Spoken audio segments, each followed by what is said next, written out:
नमस्कार दोस्तों, आप सभी का बहुत बहुत स्वागत है इंडियन डिफेंस न्यूज के डिफेंस टॉक सीरीज में, जहां पर हम रोज नए नए डिफेंस अपडेट्स के बारे में बात करते हैं। तो चलिए देर न करते हुए आज की वीडियो शुरू करते हैं।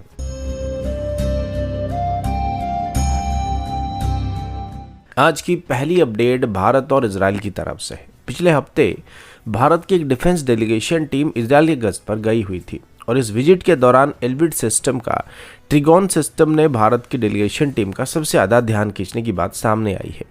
ये एक ऑटोनोमस सी टू शोर रॉकेट और मिसाइल लॉन्चर सिस्टम है। मतलब इसकी मदद से ground based multiple launch rocket system की तरह शिप से भी 100 से 150 किलोमीटर तक की दूरी तक प्रिसाइज सैल्वो फायर किया जा सकता है। ये एक वर्टिकल लॉन्च सिस्टम का डिज़ाइन है जिसे कम डेक स्पेस में आसानी से इंटीग्रेट किया जा सकता है और हर सैल्वो में 8 से 12 राउंड पर मिनट के हिसाब से फायर किया जा सकता है। इसमें एडेप्टिव वॉरेट का ऑप्शन भी मौजूद होने वाली है, जिस वजह से जरूरत के हिसाब से हम फ्रेगमेंटेशन, पेनिट्रेटर या फिर हाई एक्सप्लोसिव वॉरेट का इस्तेमाल कर सकते हैं। इसे real time battlefield management system की मदद से या यूएवी फीड से भी डायरेक्ट लिंक किया जा सकता है, जिस वजह से इसकी एक्यूरेसी काफ़ी बेहतर होने वाली है।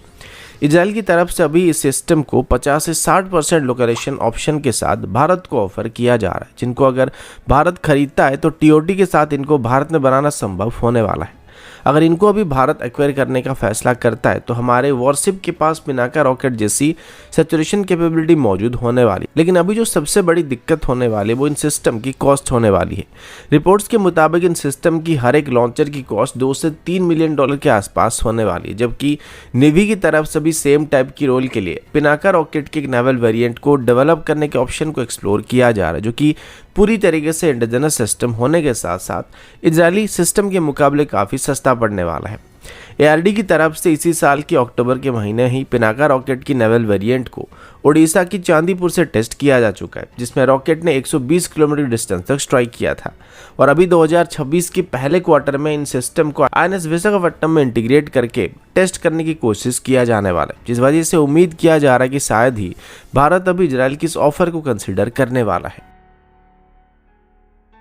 अगला अपडेट इंडियन एयरफोर्स के एक बड़े ट्रांसपोर्ट एयरक्राफ्ट टेंडर को लेकर है। सोर्सेस के मुताबिक इंडियन एयरफोर्स अभी अपने मीडियम ट्रांसपोर्ट एयरक्राफ्ट रिक्वायरमेंट के लिए टेंडर को इशू करने के लिए एक फाइनल स्टेज में पहुंच चुका है, जिसका एस्टिमेटेड वैल्यू $10 बिलियन के आसपास होने की उम्मीद किया जा रहा है। ये टेंडर पहले 56 एयरक्राफ्ट के लिए होने वाला था, लेकिन अभी इसको एक्सपैंड करके 80 एयरक्राफ्ट तक करने का फैसला किया गया है, जो कि इंडियन एयरफोर्स की टैक्टिकल एयरलिफ्ट गैप को फील करने में एक बड़ा कदम माना जा रहा है। हालांकि इसमें अभी A400M और C390 जैसे एयरक्राफ्ट पार्टिसिपेट कर रहे हैं, लेकिन अभी हम खास करके लॉकहीड मार्टिन की C130J सुपर हर्कुलस एयरक्राफ्ट के बारे में बात करने वाले हैं।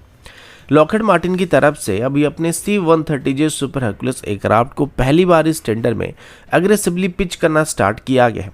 एरो इंडिया 2025 के दौरान लॉकहीड मार्टिन की वाइस प्रेसिडेंट रॉड्रिक मैकलिन की तरफ से कहा गया था कि इंडियन एयरफोर्स पहले से ही C130J एयरक्राफ्ट को ऑपरेट कर रही है और उनकी परफॉर्मेंस से इंडियन एयरफोर्स काफ़ी खुश है। उन्होंने ये भी कहा था कि भारत के पास पहले से इस एयरक्राफ्ट के लिए सभी ज़रूरी मेंटेनेंस, ट्रेनिंग और ऑपरेशनल इंफ्रास्ट्रक्चर मौजूद है, जिस वजह से इसकी एडिशनल ऑर्डर करने से भारत इनको ईजिली अडॉप्ट कर सकता है। इसके अलावा लॉकहीड मार्टिन की तरफ से अभी टाटा एडवांस सिस्टम लिमिटेड के साथ मिलकर इस प्रोजेक्ट में डीपर लोकल मैन्युफैक्चरिंग और सस्टेनमेंट का प्लान भी अनाउंस किया जा चुका है। सितंबर 2025 में लॉकहीड मार्टिन और टाटा के बीच एक $100 मिलियन की सस्टेनमेंट कॉन्ट्रैक्ट को भी साइन किया जा चुका है, जिसके अंदर इन एयरक्राफ्ट के लिए एक एमआरओ फैसिलिटी यानी मेंटेनेंस पर ओवरऑल फैसिलिटी को एस्टेब्लिश किया जा रहा है। ये फैसिलिटी एयरक्राफ्ट की मेंटेनेंस टाइम को ड्रास्टिकली रिड्यूस करने वाला है, जिससे इनकी सर्विस अवेलेबिलिटी रेट बेहतर होने वाली है और ये हमारी आत्मनिर्भर भारत रोड मैप के साथ भी काफी हद तक अलाइन करने वाली है।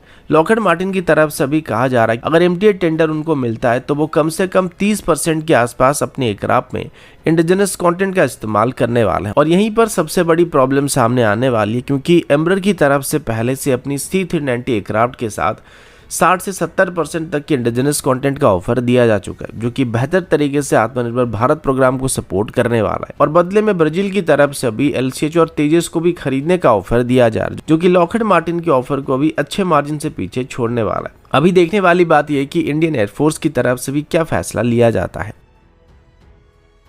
अगला अपडेट इंडियन आर्मी के अपाची हेलीकॉप्टर को लेकर है और अभी इंडियन आर्मी के अपाची हेलीकॉप्टर को लेकर एक चौंकाने वाली खबर सामने आई है।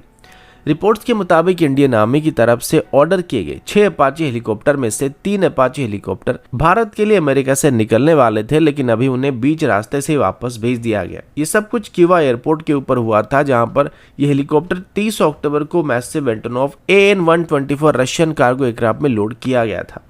प्लान ये था कि हेलीकॉप्टर पहले ईस्ट मिडलैंड एयरपोर्ट यानी यूके में हॉल्ट करने वाले थे और वहां से ये भारत आने वाले थे, लेकिन ऐसा नहीं हुआ था और ये हेलीकॉप्टर वापस यूनाइटेड स्टेट अभी चले गए हैं। अब हुआ ये कि AN-124 एयरक्राफ्ट ने यूके में 8 दिन का स्टॉप ले लिया था, लेकिन वहां से ये भारत आने के वजह वापस यूनाइटेड स्टेट चला गया है। एविएशन ट्रैकर किवा स्पॉटर की तरफ से सब मोमेंट कैप्चर किया गया था, जहां पर उन्हें बात बताया है कि 8 नवंबर को ये प्लेन फिर से वापस किवा पर लैंड कर गए हैं और 9 नवंबर को इंडियन आर्मी के लिए डिलीवर किए जाने वाले अपाचे हेलीकॉप्टर को एयरक्राफ्ट से अनलोड कर दिया गया है। अब सवाल ये उठता है कि आखिर क्या हुआ कि जिस वजह से भारत को डिलीवर किए जाने वाले हेलीकॉप्टर्स को वापस यूएस भेज दिया गया है। क्या ये कोई टेक्निकल इशू की वजह से हुआ है या कस्टम क्लियरेंस की प्रॉब्लम था या फिर कुछ और क्लासिफाइड रीजन था जो कि अभी तक ऑफिशियली रिवील नहीं किया जा रहा है।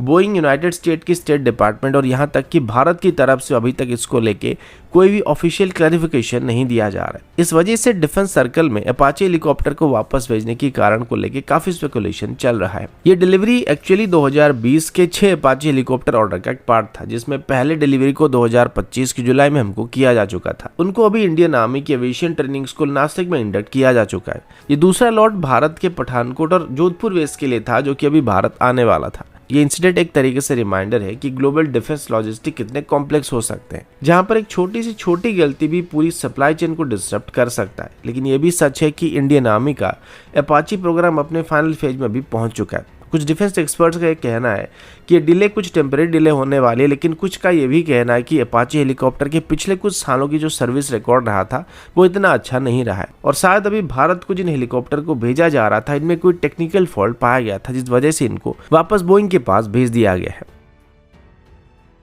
अगला अपडेट इंडियन एयरफोर्स के स्क्वाड्रन स्ट्रेंथ इशू और इलेक्ट्रॉनिक वॉरफेयर गैप की तरफ से है। अभी इंडियन एयरफोर्स के पास अगर स्क्वाड्रन स्ट्रेंथ की बात करें तो वो 30 के आसपास गिर चुका है, जबकि असल में हमारे पास 42 स्क्वाड्रन होना चाहिए। यानी कि अभी इंडियन एयरफोर्स अपनी रिक्वायर्ड स्ट्रेंथ से 12 स्क्वाड्रन पीछे चल रहा है। अब स्क्वाड्रन स्ट्रेंथ की कमी सिर्फ फाइटर एयरक्राफ्ट तक ही सीमित नहीं है, बल्कि इंडियन एयरफोर्स के पास अभी एवेक्स और डेडिकेटेड इलेक्ट्रॉनिक वॉरफेयर एयरक्राफ्ट की भी काफ़ी कमी दिखाई पड़ रही है, जो कि मॉडर्न वॉरफेयर में इंडियन एयरफोर्स के लिए मेजर प्रॉब्लम हो रहा है। इसी वजह से अभी नए मॉडर्न एवेक्स और इलेक्ट्रॉनिक वॉरफेयर प्लेटफॉर्म को जल्दी ही एक्वायर करने का प्लान किया जा रहा है।